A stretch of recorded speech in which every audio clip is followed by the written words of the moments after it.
চলমান কোটা বিরোধী আন্দোলনে উদ্বুদ্ধ পরিস্থিতিতে অনলাইনে চট্টগ্রাম বিশ্ববিদ্যালয়ের জরুরি সিন্ডিকেট সভা ডেকে বিশ্ববিদ্যালয় বন্ধ ঘোষণা করেছে কর্তৃপক্ষ। সকালে অনলাইনে অনুষ্ঠিত চবির এই সিন্ডিকেট সভায় বুধবার রাত ৯টার মধ্যে ছাত্রছাত্রীদের হল ছাড়ার নির্দেশ দেওয়া হয়। তবে হল ছাড়ার নির্দেশ প্রত্যাখ্যান করেছে প্রীতিলতা হলের ছাত্রীরা। সিন্ডিকেট সভায় চবির হল ছাড়ার সিদ্ধান্ত দিলেও প্রীতিলতা হলের ছাত্রীরা হল ছাড়বে না বলেও সিদ্ধান্ত নিয়েছেন।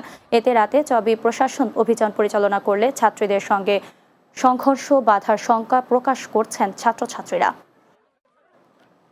চলমান কোটা বিরোধী আন্দোলনে চট্টগ্রাম ছাত্রলীগ ও শিক্ষার্থীদের সংঘর্ষে অন্তত ১৫০ জন আহত হয়েছেন। এর মধ্যে কোটা আন্দোলনকারী ও ছাত্রলীগের গুলিবিদ্ধ সহ ৭৮ জন চট্টগ্রাম মেডিকেল কলেজ হাসপাতালে চিকিৎসাধীন রয়েছে। বুধবার দুপুরে এ তথ্য জানান হাসপাতাল পরিচালক ব্রিগেডিয়ার জেনারেল মোহাম্মদ তসলিম উদ্দিন। তবে বিভিন্ন বেসরকারি হাসপাতাল এবং ক্লিনিকে ভর্তি হওয়া আহতদের সংখ্যা শতাধিক। এর আগে মঙ্গলবার দুপুর থেকে সন্ধ্যা পর্যন্ত নগরীর মুরাদপুর এলাকায় আন্দোলনকারীদের সঙ্গে দফায় দফায় সংঘর্ষের ঘটনা ঘটে। এদিকে সংঘর্ষের ঘটনায় নগরীর পাঁচলাইশ এবং খুলশী থানায় ৪টি মামলা হয়েছে। এসব মামলায় প্রায় ৮,০০০ জনকে অজ্ঞাত আসামি করা হয়েছে। চট্টগ্রামে কোটা আন্দোলনে নিহত ৩ জনের লাশ পরিবারের কাছে হস্তান্তর করা হয়েছে। ভোরে চমেক মর্গ থেকে নিহতদের লাশ স্বজনদের বুঝিয়ে দেয় পুলিশ। পরে পুলিশ প্রহরায় তাদের লাশ গ্রামের বাড়িতে নেয়ার ব্যবস্থাও করা হয়। নিহতের যার যার গ্রামের বাড়িতে জানাজা শেষে দাফন সম্পন্ন হয়েছে।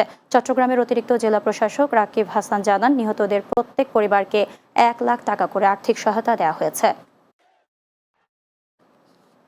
চট্টগ্রামে সিএনজি চালিত অটোরিকশা চালকের ছুরিকাঘাতে বাসের হেলপার মোহাম্মদ মানিক ও ট্রাক চালক বুলু বড়ুয়া নামে ২ জন নিহত হয়েছেন। রাতে নগরীর আমান বাজার এলাকায় এই ঘটনা ঘটে। পুলিশ জানায়, একটি সিএনজি অটোরিকশা চালক বাসের হেলপার ও ট্রাক চালককে ছুরিকাঘাত করেন। পরে তাদের উদ্ধার করে চট্টগ্রাম মেডিকেল কলেজ হাসপাতালে নিয়ে গেলে চিকিৎসকরা তাদের মৃত ঘোষণা করেন। এই ঘটনায় অটোরিকশা চালককে আটক করা হয়েছে। তবে কী কারণে তাদের ছুরিকাঘাত করা হয়েছে তা এখনও জানা যায়নি বলে জানিয়েছে পুলিশ।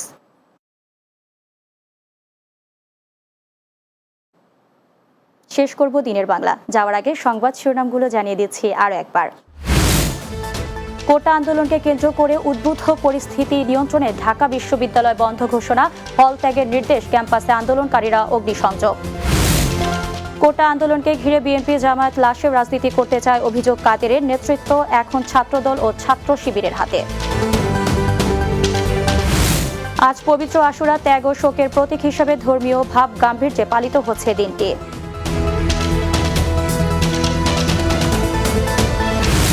এবং ভূমি খেকোদের দৌরাত্মে পাল্টে যাচ্ছে টাঙ্গাইলের ঝিনাই নদীর গতি প্রকৃতি, ভাঙনে পথে বসেছে কয়েকশো পরিবার।